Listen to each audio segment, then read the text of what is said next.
So welcome to this episode of Knowing Your Way, a Princess Margaret ovarian cancer podcast. I'm your host, Alicia Sarabia. I'm married with 2 children. I'm a physician, and I've been living with ovarian cancer for 6 years now. This podcast is a resource for women, family, and friends who are living with ovarian cancer.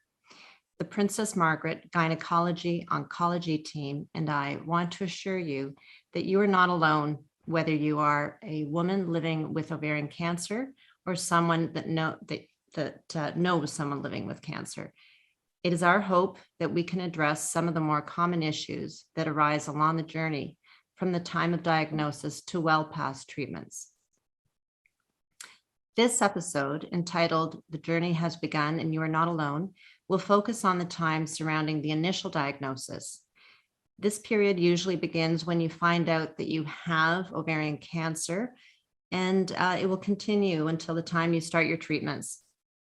My guest and good friend, Maureen Holloway, a breast cancer survivor and well-known media personality, and I will share with you our personal experiences surrounding the time around this initial diagnosis. We have Dr. Mary Elliott with us. Mary is a psychiatrist and a mindfulness teacher who is guiding staff at Princess Margaret through well-being. We're very fortunate to have Mary with us to offer insight on our personal experiences and to offer advice to our listeners as to how best to cope during this very difficult time. Maureen, it's so nice to have you here on our first podcast. Thank you so much for being here. Why don't we just start by you sharing your personal experience during this very, very surreal time? Yeah, the worst, maybe not the worst, but the second worst moment of my life. And I can't tell you what the first is right now, but maybe the most important thing to convey is not to be alone if you can help it. You should have somebody with you when you're going in for your meeting. Now, you may not know that this is the one where you're going to get the big heavy diagnosis, but probably you're well along in you're in the tube, as we used to call it, and you probably know you're going to get some news. In my case, I had been diagnosed with a fairly garden variety type of breast cancer in situ. I was supposed to have a lumpectomy. And John and I were going into Princess Margaret to talk to the surgeon about what was supposed to be a fairly straightforward procedure. And, there were no questions of mortality or anything. It was pretty straightforward, but I wanted John to be there just because I tend to be scattered in moments of stress. And it's always a good idea to have someone. And what happened was it was the Friday before the May long weekend in 2005. And we were planning to go to the cottage that afternoon. So we were just going in Friday morning, meeting with Dr.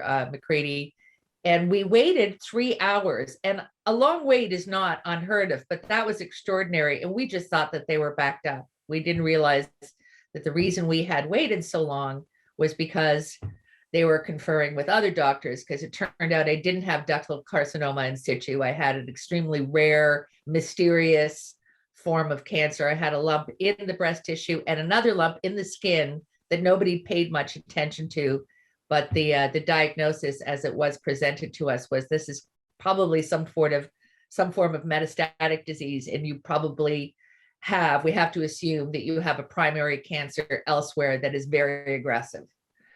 So even telling you about this right now, you can imagine the disbelief, what?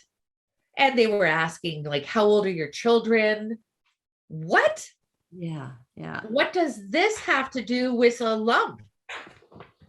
Yeah. And I mean, thank God John was there, because he actually absorbed some of the information that the doctor, and not only did we have Dr. McCready, but then the chief oncologist came in, and it was just overwhelming and terrifying. Yeah. And my questions were, am I going to die? And when? And they couldn't give me answers. So anyway, to make a long story short, it turned out all right, by the way. That was 15 years ago. Thank God. Yeah. You don't know that, right? I do know one of my most vivid memories of that day, and I think anybody who's been treated at Princess Margaret is familiar with the Murray Street Parkade, the parking lot across the street that goes around and around and around. Oh, And yeah. we were parked on the roof. So Mhm. after they told us, yes, we're gonna give you a mastectomy next week, and we're gonna throw, chemo, radiation, and we'll just hope for the best. That's what they left me with. John and I proceeded to the top floor of the Murray Street Parkade, because that's where we were parked, and sat there Yeah. on the roof Yeah. saying, well, what do we do now? I mean, what do we do now? How do I live with this terror Yeah. and this uncertainty? And the first thing that we did, John called my GP from the car saying we need some sort of Valium or tranquilizer or Ativan. I just thought, how am I going to get home? How am I going to tell anybody? How am I going to deal with this absolutely shocking reality? And our GP called it in. We picked it up, got home, and I guess the rest is for your next episode, Alicia. Yeah. Which Yeah. is, sharing this information with your friends and family. But if there's anything that I take away from that day, I was so grateful that I had somebody with me who could help me process it. And I was grateful for the drugs, honestly. And then after that, my journey, as we call it, unfolded. And after about a year of terror, and then past that, it gradually became part of my fabric. And now it's 15 years later, it's very much my past. But just even telling you about this now, I just remember the shock and the helplessness and the terror and the anger. As I hear you tell the story of your, this period in your life, I'm feeling a little bit, traumatized by it myself. And I'm sure it's because I'm relating back to when I first heard the news about myself as well. I'm almost having like a physical reaction. I'm having a physical reaction sharing it with you. Yeah. It is as big a trauma as you could ever go through, I think. Yeah. It's completely bewildering, isn't it, at the time? Yeah. May I just add something here? Yes, please. Please. So, I also felt very activated as Maureen was telling the story. And I think that speaks to why we need someone with us, because even at a place that's out of our awareness, we're always co-regulating. So I pick up some of her distress and hyperarousal, and then I'm like, oh, well, how can I come back into my window of tolerance and optimal functioning? And then that helps her, right? And so somebody is always there to help with that co-regulation. But what you were describing, Maureen, and what I still felt is that when we're triggered, we leave what we call our window of tolerance, and we end up in hyperarousal, or sometimes we end up in hypoarousal, shutting down, withdrawing. And so one of the things I'm going to talk a little bit about later is how can we come back into our window? How can we monitor to see we're out of our window? You sat in your car and you're like, I'm out of my window. You might not have used that language, but you're like, and I'm going to reach out, get some help, medication, talk to my husband. And I'm sure there's lots of other things you did too. But it really is quite striking how we can get triggered in those moments, because it's a monumental experience. Mary, you just shared with us your personal experience as you were listening to Maureen. And you mentioned that you were self-regulating back in order to be able to help Maureen, let's say. So then doesn't that speak to the importance of not only having a person there with you to help you cope, but maybe having the right person there to I Oh, mean, yeah. you'd like to think that that would be your partner. But it's possible that maybe if there might be someone else apart from your partner who's really good at self-regulating, right? At bringing things back down Right, to right. a balance again. It's such an important point, Alicia, because sometimes we think of bringing the person who we're emotionally closest to, and I think that's a great person to have with us, our partner, someone we're feel particularly connected to in that way.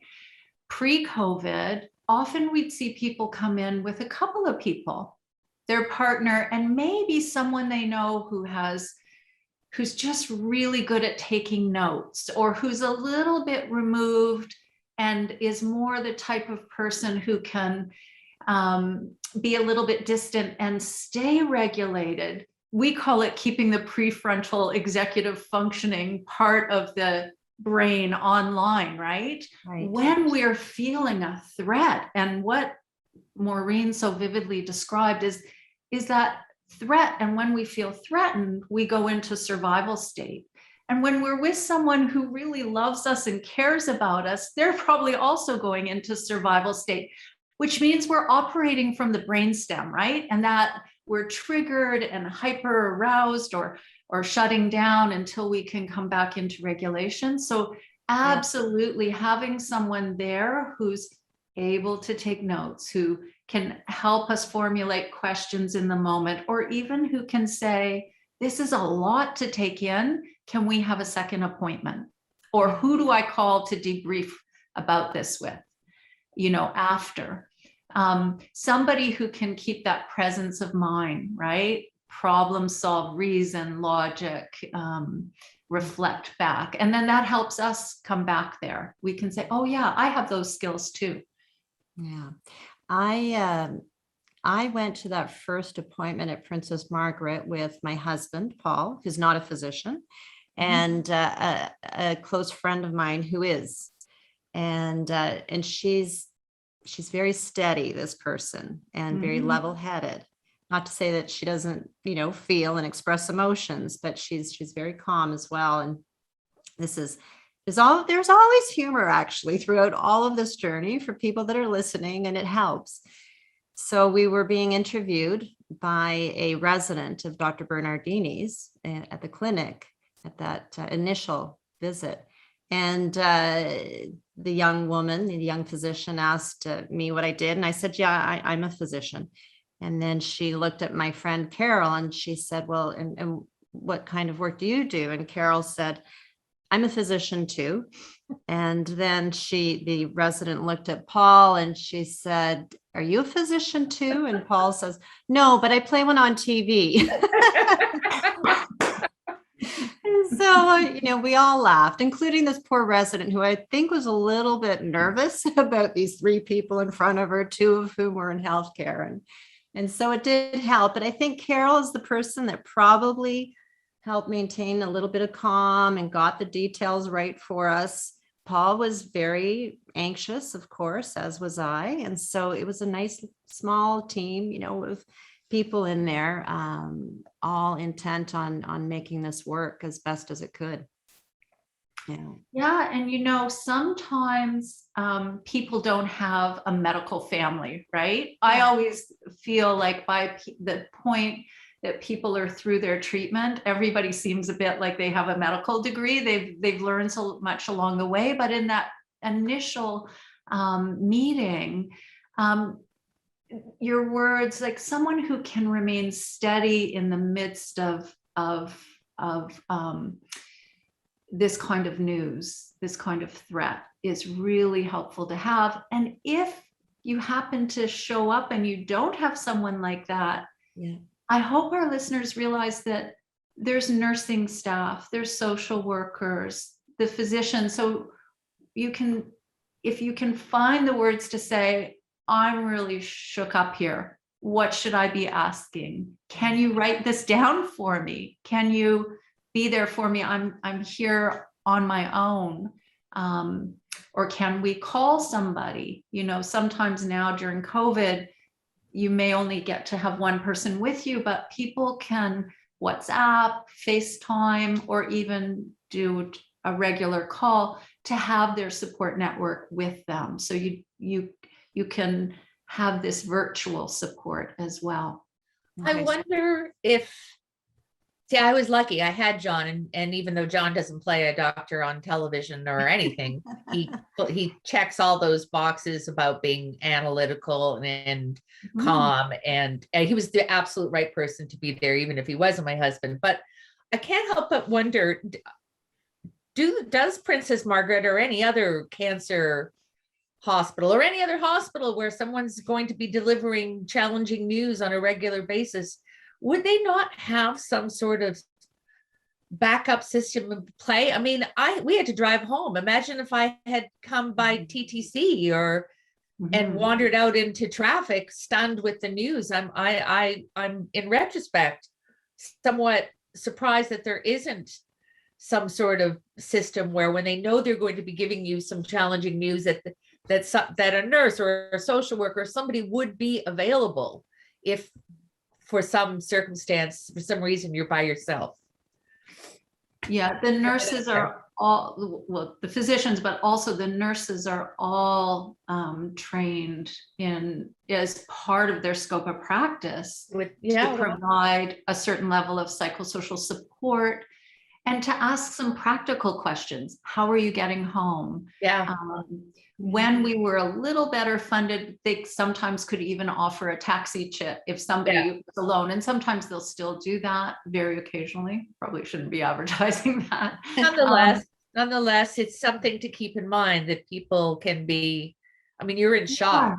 And you're in shock. And that's what I'm talking about. At least like giving people recognizing someone's in shock and saying, hey, we have this beautiful waiting room. How about you sit? Maybe you could have a cup of tea and just settle yourselves.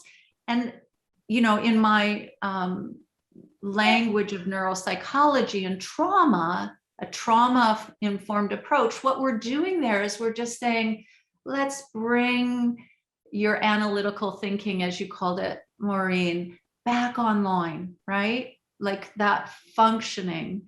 And that's not going to stay online. There'll be lots of back and forth as one processes the news, but at least to come back in this moment and feel better regulated. So yes, taking that time. So hopefully staff do recognize that and invite people to just sit. There's often volunteers circulating from the Healing Beyond the Body programs at different cancer centers that sort of have juice and sometimes tea or something and cookies, and they can just sit with somebody as well.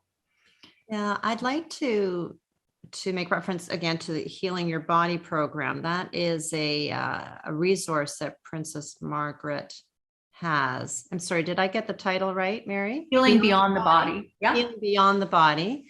So that is a good resource, but also to touch on the volunteers that perhaps not on my first visit to the hospital, but subsequently, I found that the volunteers that were available during my chemo sessions, for example, were like really mature, mindful, sensitive human beings that really made a difference.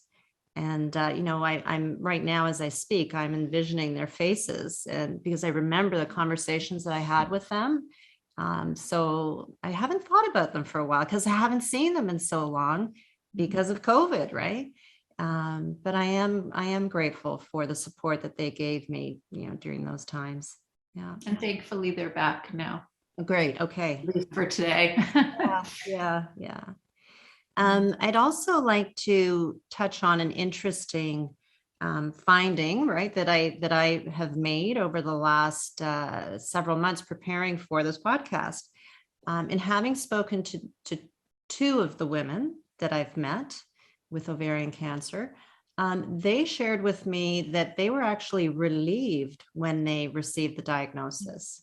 And the reason they feel is because for so long they had these kind of non-specific symptoms. So that means things like bloating, gas, lower abdominal swelling, just feeling unwell, that neither those women themselves nor their physicians could put a finger on. Like there was no diagnosis being made. And so when finally they were told the reason behind their symptoms, they actually felt relief. So I find that very interesting, you know. It's like, told ya. Yeah, that's right. So that's something. And Tara, who is a big part of the ovarian tumors program at Princess Margaret, has validated that reaction to initial diagnosis. Another thing that the team has shared with me is that often women who receive that initial diagnosis feel guilty. They feel tremendous guilt, that they feel that they have done something wrong, or that there's something they should have been doing that they hadn't done. And so it's a real challenge for them to grapple with that reaction. Maureen, did you feel that way? Well, yeah, but for different reasons. I think, I mean, especially when you're diagnosed with a cancer that's lifestyle related. Mm-hmm. I mean, my brother, whom you know, had his larynx removed. He had throat cancer, and that was related to smoking and drinking. And I remember him saying, well, I brought that on. And I remember thinking, well, I didn't bring on breast cancer, or did I? But that's an immediate reaction, is what did I do that I shouldn't have done, or what didn't I do that I should have done? Yeah. That you have to grapple with. Yeah. I forgave myself pretty early. I mean, you know, right in there, I just thought, well, this is a hell of a cancer. There's nothing I could have done to bring this on. Yeah, It's sure. stymieing everyone. So I did I let myself off the hook, but I know from a number of people, no matter what kind of cancer you have, that people, there is a period where you go, this is my fault. Yeah. Mary, do You you know, have and any the comments? flip side of that is that sometimes when, you know, there's a distress around blaming ourselves. And yet there's also this sense of, well, if I cause this, then I can fix this, right? So there's that grain that goes through that as well, with this deep desire to be able to reestablish a sense of control over our bodies that may feel foreign to us in those moments. And it also speaks to, you know, it's not like some people feel relief and others feel blame. I'm guessing that each of you had a whole host of emotions that unfolded over time, or many people do, right? There may be like the stunned shock.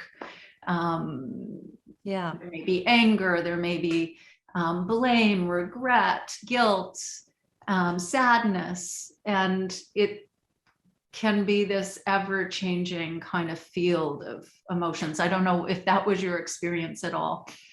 Fear. Actually, fear. Yeah, but I also, just hearing Mary say this, you know, this whole constellation of different emotional reactions.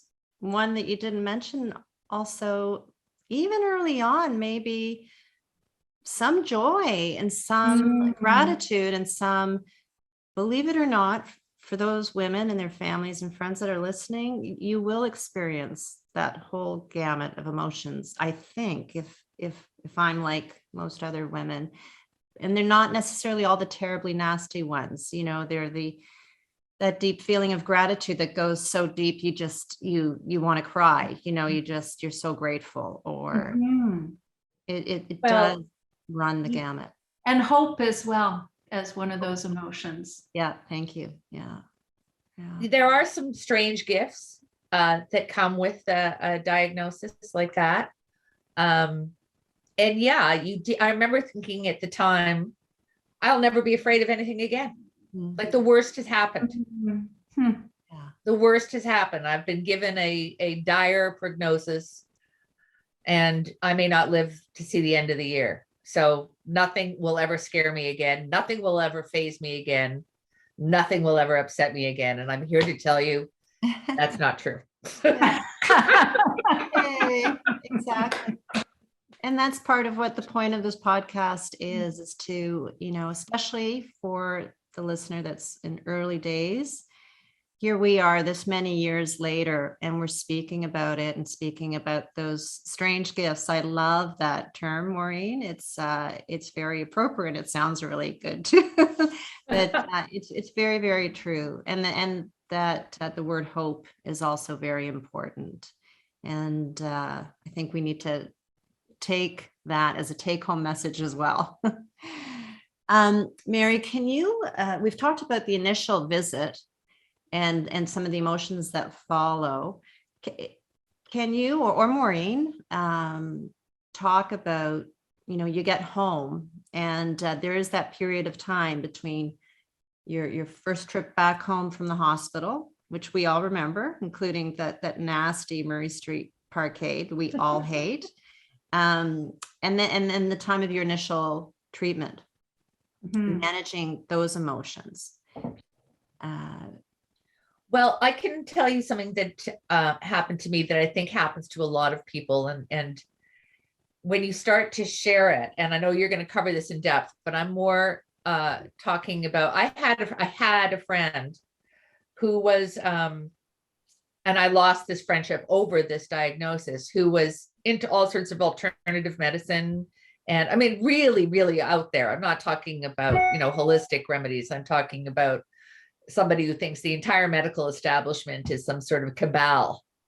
And, I'm sure you run into those. And this guy, when he heard that I'd been diagnosed with this, showed up on our doorstep with a stack of literature about how you should know, do not spend any more time with your doctors. They're part of the medical industrial complex. And, and then on a more gentler note, anybody who's been diagnosed with any kind of disease is going to have somebody probably say, if you take willow bark on the second phase of the moon, then, that'll take it.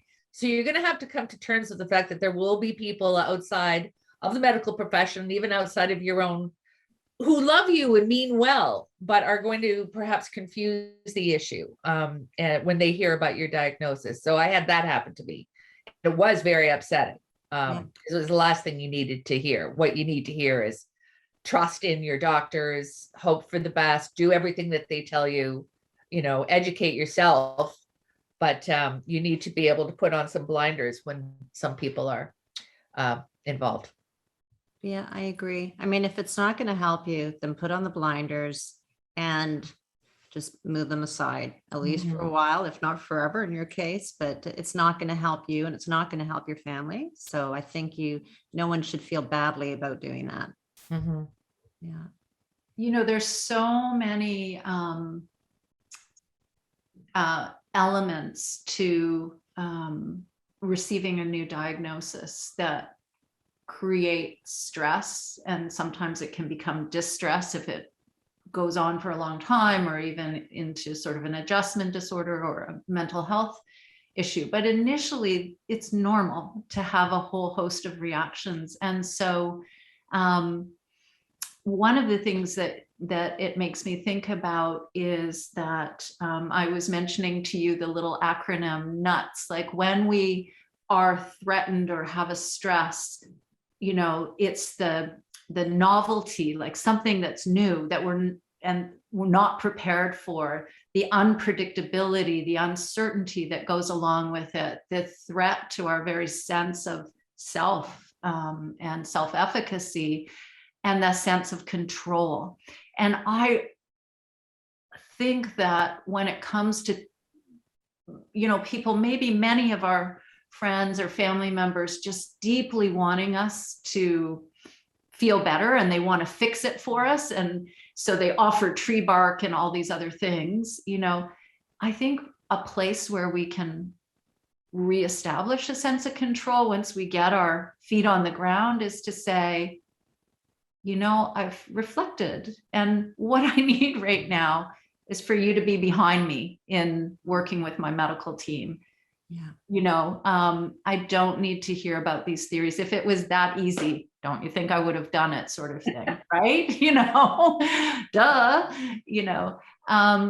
so trying to teach people to ask permission. Like suddenly we go from having some sense of autonomy and privacy when it comes to health. And then when people learn that we're going through a cancer experience, it's like people have all these different recommendations for us, and it can be overwhelming. Mm-hmm. And we'll talk more about that, I think, in the next episode of the podcast. But I wanted to come back to your question of, from that moment of diagnosis to when we start treatment. And I was saying to you, I think in my experience, that's one of the most difficult times, aside from people feeling relief, perhaps that they have a diagnosis, they may not know what the course of treatment is going to be, right? They may still need more investigations. They may not, the treatment's going to be unfamiliar to them. So there's a lot of unknowns. Mm-hmm. And so I was thinking of that I said to you, once people get a solid roadmap and then get to that place of starting treatment on the roadmap, it can really be so helpful. So I came up with, I woke up this morning and I had this little acronym in my brain. Who knows what happens when you dream, but, or you go to bed worried about the podcast today. And it's MAPS. And it's like, recognize that this is a monumental experience and give yourself space to really process it. The days and weeks before you start treatment can be a time when you can really come to recognize how monumental this is, so that you can begin to start reestablishing a sense of safety and control and efficacy again. So that would be the M. The A is adaptation. This is a new experience, but most people have had challenges at some point in their life, or challenges at work, challenges at school, challenges in relationships. What's worked before? Like, you're your own expert. And so not to forget that, right? It's not just about people telling you what to do. Things have worked for you before. So often what I do is I harvest, when I'm talking to somebody, I'm like harvesting what's worked. How can we amplify that? And then how can we add to that toolbox, right? If you're a real problem solver and emotions are new, adding to the toolbox is ways of coping with emotion. If those are working, but you're still feeling out of control, you can do some problem solving and some emotional processing. Sometimes it's reconnecting with meaning or optimism, which encompasses hope and joy and awe that you were talking about. What's still true, is part of that meaning centered. So that in that adaptation, and then present planning, I think in that span between when we're diagnosed and when we start treatment, we can often not be in this time zone. We can be in that regret or guilt from the past, or we can be, leaning forward into the future and begin to catastrophize and be so concerned about statistics or mortality that we're not present here. And so we can do some mini plans right now, like shoring up. So then the S is like shoring up our supports. Mm-hmm. Who's going to help us in a task-oriented way? Who's got, medical knowledge or is good at synthesizing information? Who's just great at hugs and helping us emotionally process things? who's good at instrumental stuff, all the different forms of what community support or spiritual support, like, from our faith communities. Some people really lean into that as well. So really looking at who's there, what do I need, and who can help me get that, and even professional support, like Maureen was saying. And then the other part, I have 2 S's in my maps, is self-compassion. And through it all, if we can come back to self-compassion, and there's this teeny practice where you just stop and you say, this is tough, this is hard. That's the first step. And then the second step is, I'm not alone. Other people experience this too. That's why it's so wonderful you're doing this podcast, and there's support groups, there's, friends and professional support. So this is tough. I'm not alone. And then what do I need to best look after myself right now? Maybe during that time, you need to call a friend and go walking every day, or maybe you become a pro at what streaming service streams the funniest programs or the most dramatic programs for distraction or whatever, Yeah. So what do I best need to look after myself? So really, it's actually quick. I made it sound long, but it's just, this is tough. I'm not alone. And then the question, what can I do to best look after myself? Clearly, this is not a time to beat ourselves up. It's hard enough without those added layers of self-bullying. Yeah, I really love that, Mary. Thank you. And as you were going through maps, I was reminiscing about the various, emotions that I had, and behaviors and actions and all the rest of it at that time. There was a little bit of all of those. There may have been I could have had a little bit more of self-love, right, at that time.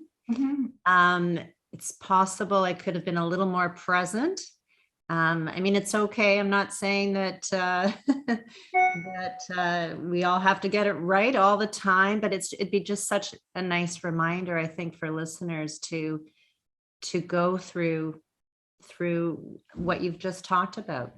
And so, and you know what? It's not about always being present, but it's about noticing when we're really distressed and we're like, oh my gosh, I'm like, many years ahead. I haven't even had treatment yet, right? Or I'm imagining getting every possible side effect, because of course you get the information, you don't know. It's good to know and give informed consent, but then you're not sure what's going to happen. So if we're imagining, the things we imagine in our brains are often way worse than what's actually here right now.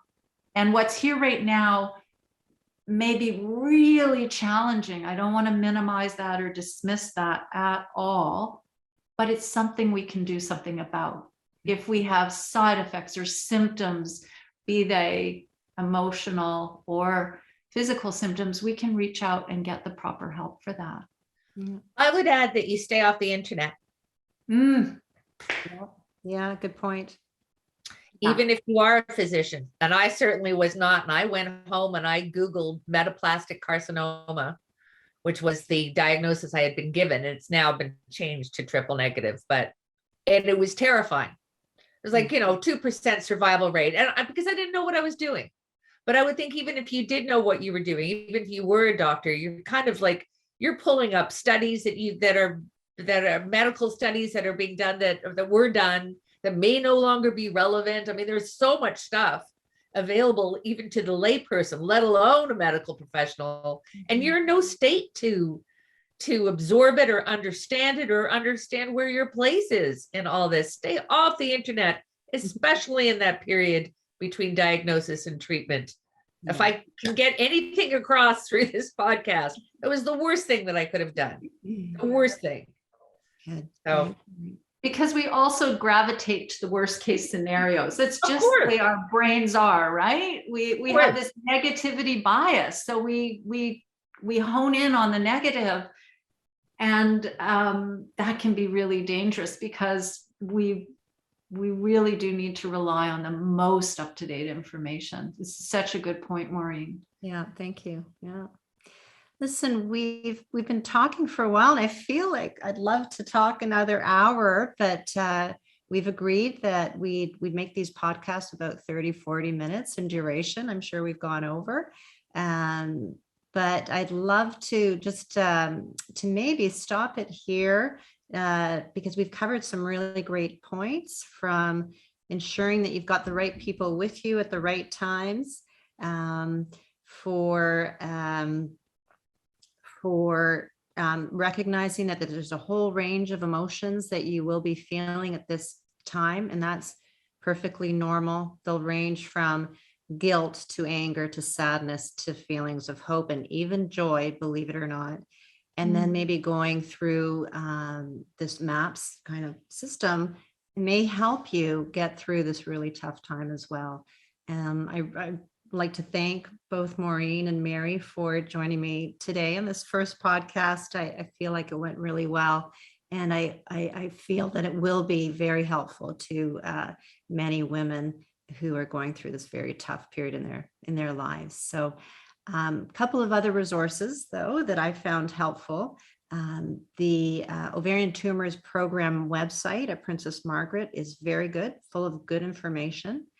The other program at Princess Margaret, Healing the Body.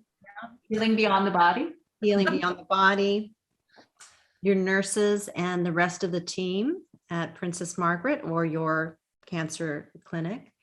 Ovarian Cancer Canada also has really good resources. I actually only started looking at the website in the last year or so, and I thought that it might have helped me, during those first days to tap into that resource. They've got really great stories that are delivered personally by women with ovarian cancer who have had recurrences, who are early in the diagnosis, later in the diagnosis. And I thought that it was really helpful to hear what they had to say and to read the other information that's on the website.